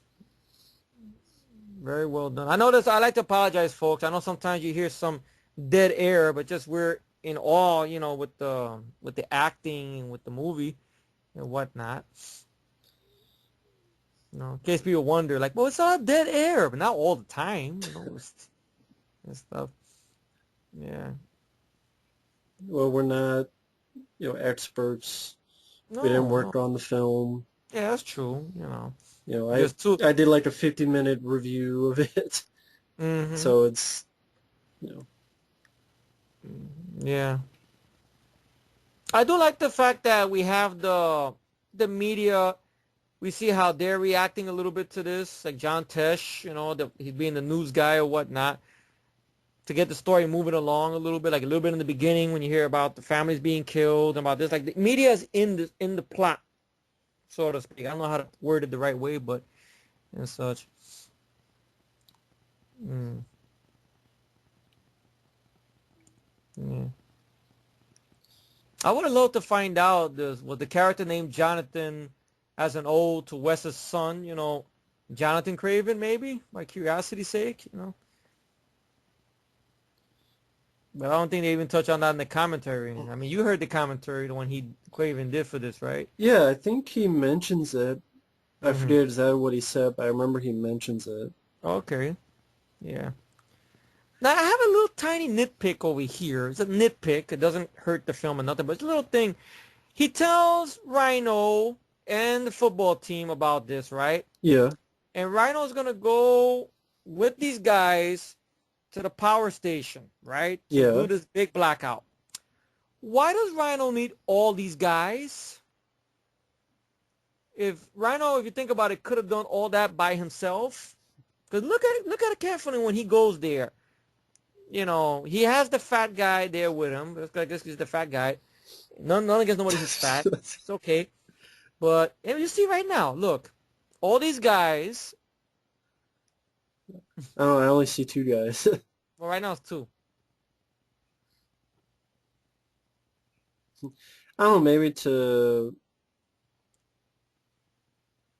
Okay, all this equipment, all this stuff, which I guess is just a crowbar and some goggles, I guess, and whatnot. I don't know, do you just hit one and it takes everything out, or do you have to It's a hit, great question. I or know do you it have to is. somehow get it all connected and then it'll Because it take would have on the been whole interesting if thing? all these guys had to break a certain section of the box. But then again, I know it's a nitpick. I know somebody will say, "But you love the film so much that bothers you." It doesn't bother me. It's just an innocent little thing. Like, why get all these guys? But I guess because they lost friends and they want to help them out with this, and they're down to earth friends. That don't need Big Macs or take the private. I don't even like Big Macs. Well, you don't? Oh man, I'm a I was gonna chicken mail you. guy. I was gonna mail you a coupon of Big Mac they have on the McDonald's thing. I know you're a McDonald's guy. Yeah. That's not. Sure, go ahead. Yeah. Yeah. But why do you think this film's underrated? Because everybody for the longest time compared this. It's Nightmare on Elm Street. Nightmare on Elm Street. I know Wes back in the day when he made this film, he said on record, I seen the little interview from back in the day, he made Horace Pinker to retire Freddy. Those are his words. Because I guess because at that time he wasn't getting any money from any of the sequels at the time. Until Bob Shea and him had to sit down and he gave him money, and then of course you know that history already. I mentioned it in the retrospective. I like this little dialogue over here he says to the fat guy.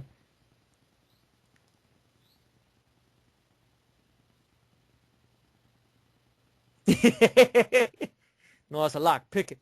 It's a But felony. it's a lock. Pick it. See, now it's raining, so everybody's holding these things. So, okay, but going back to that, I think it's very underrated because it gets so much hate it doesn't deserve. People wanted a different film. Fine, that's their perspective. But I saw the film. If I didn't like the film, then I can understand. But I love the film. I love the acting. I love the pacing. I love the characters. I love the soundtrack, the score, the direction. And come on, a third act involving our hero chasing after a killer in TV world through channels with, Demon Bell playing. You in for a good fucking time, you know?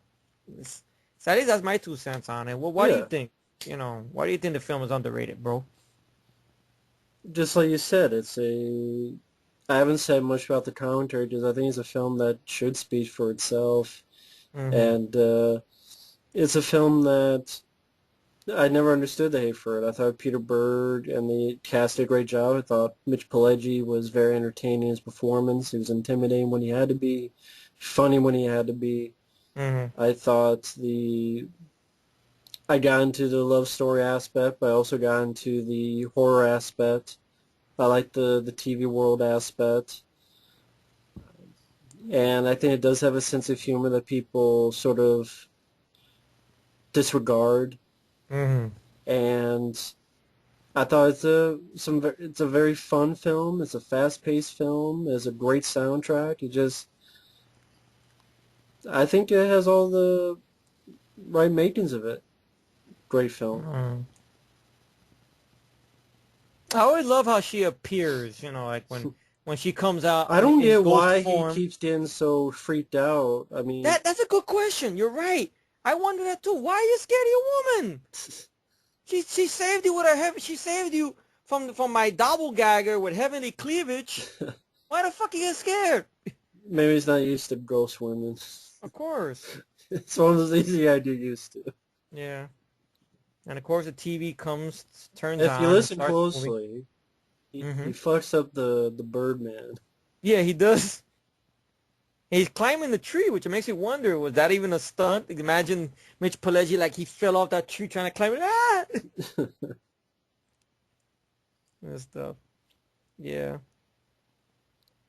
You know, but see, look at he's climbing. He's almost holding on. Like imagine him getting into camera, sort of falling off camera. Ah! And stuff. But you see, Pinker doesn't get you in the dreams, which a good friend of ours brought that point up, which I agree. Or they just go same difference. You can't please everybody, of course. She tells him don't be afraid. Yeah. It's a great love story. I really love it, you know. And stuff. I'm glad that Cammy Cooper looks proudly on the film and whatnot and such. I mean, sad to say she didn't get a chance to do more movies after this, but she got one role. If you get one big role, I mean, it's better than you get cult status. It's always good sometimes, you know, and whatnot. Would You know. you have liked to see a sequel, and if so, what would it be? Maybe if Wes was behind it, maybe and such. I mean, I would like to see it go maybe as far as the early computer age, kind of like what they did with Ghost in the Machine, which I'm not the biggest fan of Ghost in the Machine, but see, that's all they do. They pass him shit and they step back. Why do you need the team? But anyway, They're I'm just going there to for look at, support, moral I guess, support. moral support. Yeah, that's it. And everything. Okay, you got tired of hanging out in the tree. Cool. So, you know, I would like to see that, like go into the internet or the virtual reality thing, you know, the stuff they had in the early 90s or whatnot. Pinker killing people through there, you know. Maybe have Jonathan come back and help somebody, not kill him off, but still being there or whatnot. I kind of like this with the score playing that all these people are warning him.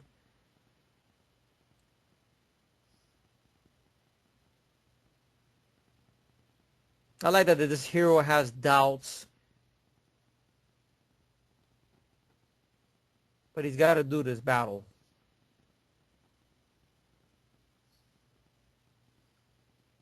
I love that shit. I don't give a fuck what people say. I love that shit. I'm a sappy guy. Yes, I'm a sappy puto. I said it. I don't give a fuck. Yeah, I love that shit. Yeah. I bet you when you do the video, you know, pimping this out, letting people know this is up, you probably mentioned that when you talk about Shocker. Say, like my friend Efree says, I love that. He loved that shit. He Well, loved I'll that. just upload it. I'll just Well, you're not upload gonna it. do a intro or something like that. No, And stuff. just upload the commentary. Okay, it speaks for itself. Yeah. But look, the TV Angelus on TV is not full of shit like some of those TV Angelus people are, you see? Because he's actually predicting, check your perimeters, check your perimeters, check your perimeters. Yeah, the televangelist, yeah. Yeah, I can never get that word right. Why, what did you say? TV Evangelist, I say. Of course, the Baco Lounge is about to attack. So, did you ever send money to televangelists? Fuck no, you? No. Okay. They're With full of the shit. power of love. No. See? Or just, maybe you should send one to him because he knows what he's talking about. Yeah, exactly. Check your perimeter. There's a good scary moment, even though some people think it's silly. Like the fucking Barca Lounger comes to life to attack you. That's fucked up. And the thing that gives you comfort. I mean, I got a long chair I always sit on when I'm by the computer. Imagine my chair came to life and attacked my ass. It's like that chair from Pee-wee. Oh yeah, that's true. I thought the chair's name was Cherry or Yeah, it's whatever. sort of like chair Pee-wee's Playhouse. Yeah. He's got gloves now for some reason. Well, that's the color of the chair, Oh, of course, to the match the chair. sleeve. Yeah. Yeah. See, I don't know what the fuck that was. Dude, that's good Yeah, stunt work with the sparks yeah, shocking the actors. yeah, real sparks. They wouldn't do this nowadays. Of course, it'd be CGI sparks. I love the idea he comes through the light bulb, the light shocking him. Ray kilowatt. Boom, boom. Damn. I always say, imagine a revenge film. Like if someone did a film like this and there was a switch that, you know how you have movies where a person is killed and comes back to life to wreak vengeance on the people who killed them. Like it'd be a good guy, you know, like sort of like The Crow. Yeah, But what if they did something like this, but the person that has electricity, that's like Pinker, is actually the good guy. Though my Volkswagen. You know, that'd be a crazy idea. And shit. They a dangerous stunt once again. See sparks. yeah, right by his face, right by his Yeah. ears. Goodness. What I like about it is that in the behind the scenes when they show the stuff from back in the day, you see how Mitch Pileggi's throwing Peter Berg around and stuff, but then when it says cut, he's picking him up right away. He's dusting him off. He's asking, "Are you okay?"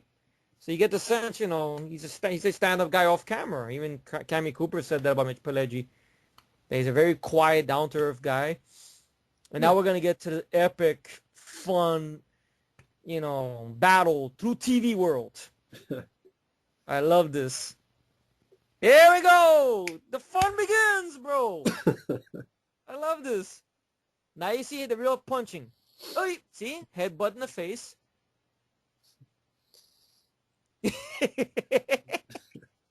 I love this. Who the hell's that guy? I think isn't that Wes Craven's mouth? I mean, Wes Craven's voice? Who the hell is that guy? No. Sound like Wes Craven almost. Hey, Beaver, Beaver. I wonder if it's Beaver can't coincidental help him. that these some of these TV stuff that they're on is Universal property, like Beaver and stuff. No, I think that's why they did it, yeah. Yeah, Of course, Alice Cooper. of course, Demon Bell, which I love that song. This part made me laugh a lot because like they're really running from being hit.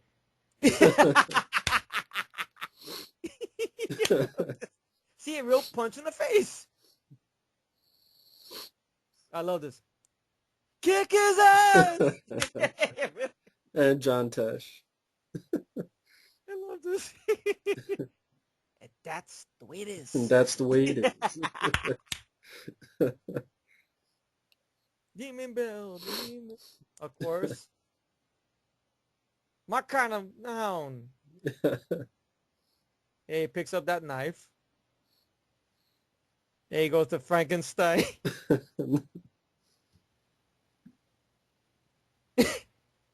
Down 911. What? I know in the TV spots they kind of re-edit this a different way though. In the trailers or whatnot. Oh, yeah. Yeah. I think right around here it looks like a real knockout, which I really like. Here we go, somewhere. You're on the floor. And boom, right in the face. You see that?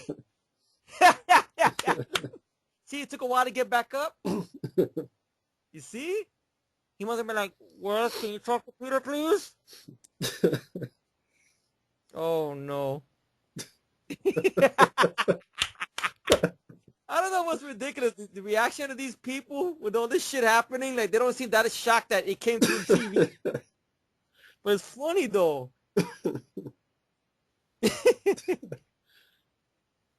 See, real stunt. Boom. It's more just Peter Berg. You just tell he's tired. Just Yeah. when he got flipped over. Just Look, the poor schmuck was making whatever something in the kitchen, getting his ass kicked. And of course, Horace Pinker is going to teach this religious guy a lesson for ratting him out, basically. shut up. Come here, little shit. But you notice he's not killing anybody. He's just pushing them out of the way. Like, get the fuck out of my way. Yeah, just trying to get to him. Yeah. Yeah. I like how this news guy is even shocked. How the fuck they got in here? God, man. Boom! Right in the face. But I like it's a 50-50 battle. Yeah. It's not 120, you know? It's not like, oh, Pinker's kicking his ass all over the fucking place. Yeah. And Jonathan doesn't get one hit in, you know?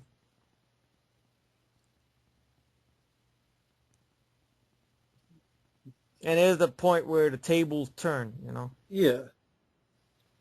It's been a long time coming, and you got the message now. One of us is going down. It made me think of, you know, that trailer to that very disappointing mess that is My Soul to Take that had that song in it. You know, Sick Puppies, you know, going down. Yeah. It would be perfect for these two right here. And stuff. But somebody will do it eventually, of course. That's a universe. You don't fuck with them. Which seemed like the little inspiration from Shocker, if you think about it. What do you mean? That song? No, the movie. The what? My Soul to Take. I mean, like, Oh yeah, see, like yeah, maybe Who Do You Trust and the father, son, yeah, thin but yeah. shitty. Anorexic. I know. But I always liked this because this is a fun comeuppance because you know if you had that remote control on somebody you hate, you could make them do things to themselves. It's hilarious, you know. But I love it. Yeah, fast forward, boom, right into the wall. And rewind back and forth. Into the lamp. I know some people say, would a TV have this kind of remote? But, like, my remote can do that. Yeah. I mean, TV remote controls have that now. If you think about it, with all the, you know. Maybe they thought, like, back then, would a TV remote be able to... I like I like that lamp. Get up on the bed. That's right. Well, you see this come up in here? This is kind of what I wanted, though I don't mind the film. I kind of wanted this type of come up in Gamer. All right. You know, when Gerard Butler turns the tables on Michael C. Hall and stuff. Like, I kind of want them to do something like what Jonathan's doing to Pinker here. Like, make him hit himself or make him stab himself or bang against the wall and stuff. But I still like Gamer. I just kind of wish I had something like this, you know. Right. I like the fact Pinker flinches. See? He made him flinch. Which I love that.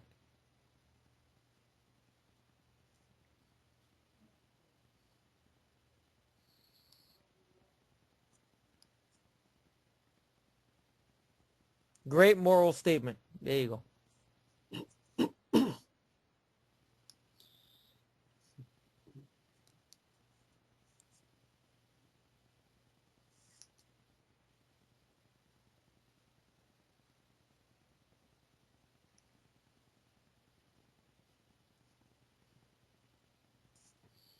Four. Thinking of licking. I don't think it's ticking. No more. Yeah. I wonder, because isn't there a character that was on the Spider-Man cartoon that was from the 80s that was called Shocker? Yeah. And ironically enough, I think, isn't that character bald-headed? Kind of looks a little bit like Mitch Pileggi. I know that's thin. That's anorexic. I know. Yeah, but it's done well before 89. Yeah, that's true. Yeah. I'm not sure if the actual person was bald. I don't know. Yeah, I remember. I don't know the character. See, that's why you had the guys there for. They go, yeah, yeah, of course. But I know I just pick on that, but it's a good movie still. And once again, Pinker's getting his ass kicked because unplug the TV. Boom! That's it. He has the TV as a hat now. Which later you would see in Scream. Yeah. Head into But TV. he said to show you how much of a badass Pinker is. You see, even a head first into a TV screen, he's still going. Now, Matthew Lillard, well, that's a different story, you know. Yeah. And of course, the power of love wrapped around his fist, giving him strength, and a knockout fire power punch, which I think is a stunt guy got knocked out. I think. And of Might have been course, him. maybe, yeah, it's true.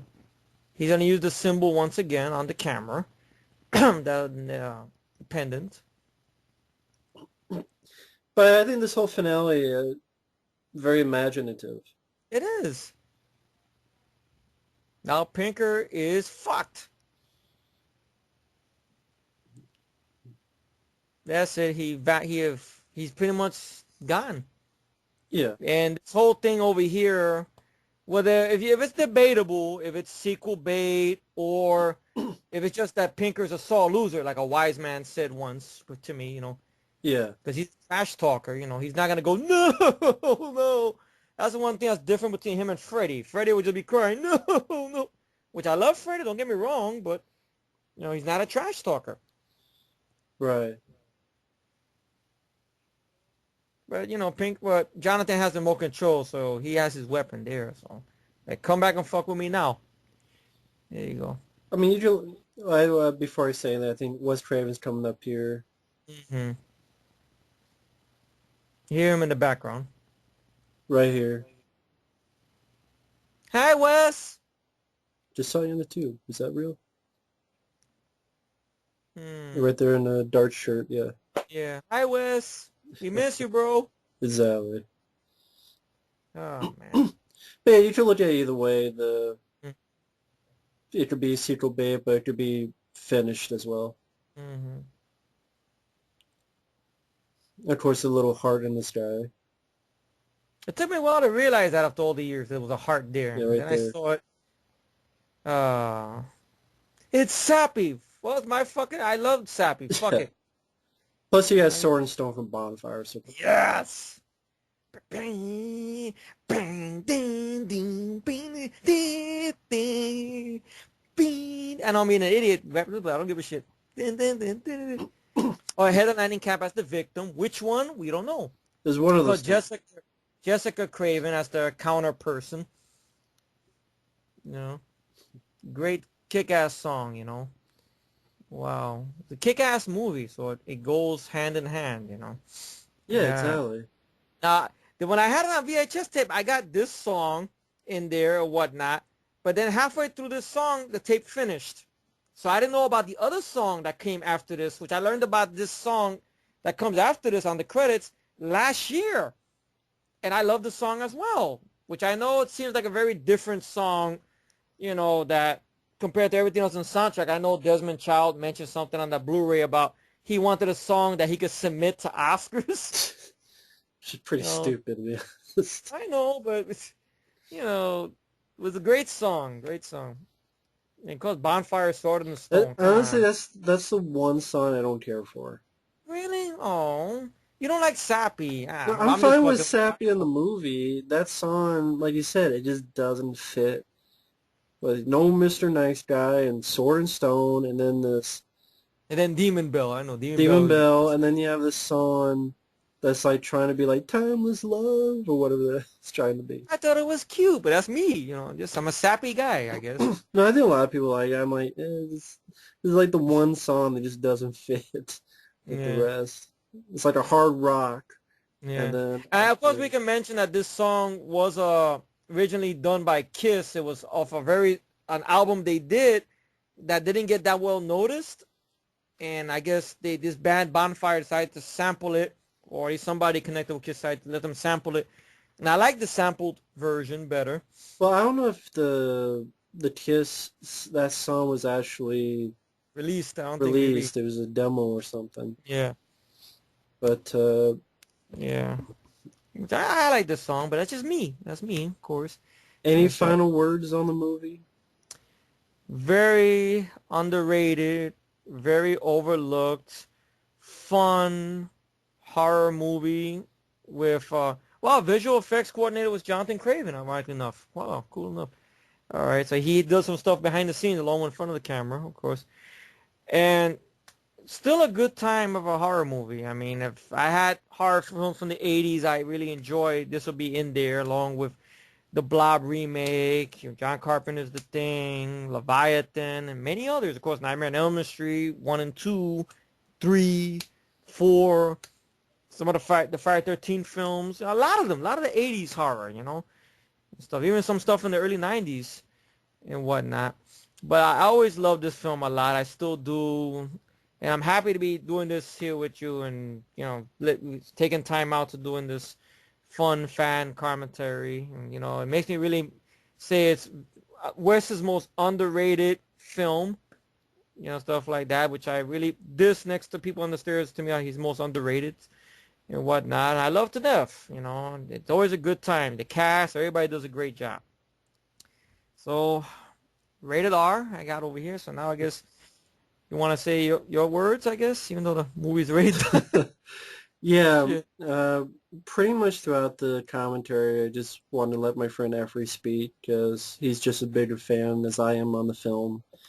For those out there who want to know even more in depth of my thoughts, I've done at least a 50-minute review going in depth as to why I love the film so much, why I feel it's an underrated movie. It doesn't deserve a 5.49 to be. Uh, it doesn't deserve to have the sort of, in my opinion, crap reputation that it has.